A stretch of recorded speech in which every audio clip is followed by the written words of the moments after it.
Ngayon ay may dumating akong parcel. Okay. Tara samahan niyo ako mga kalumlum at akin itong i-unbox. Nice! Printing paper nga pala ito mga kalumlum. Sana all. Naubos na kasi ang mga papel na ginagamit ko para sa pang-print. Okay. Sa online shop na lang ako nag-order sa Orange app. You tell me, bakit nga ba? Umanap ng mas mura at ang quality ay maganda.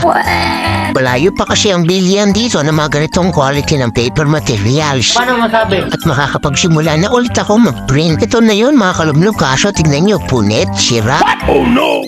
Nawasak ang papel ni Nasty Mac. Ano nangyari dito, seller? Kagagawa niyo ba ito o kagagawa ng courier?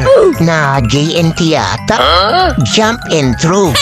Nasayangan na ba yun ng fragile tape? Oh my God! Hindi na mala ingatan ito. Siguro sinilip muna ito, akala may 80k sa loob. Ay naku, mabuti na lang talaga walang damage sa mga paper sa loob. Ang importante, okay naman itong printing paper. Magagamit ko pa rin naman ito. At ayun lang po mga kalumlum.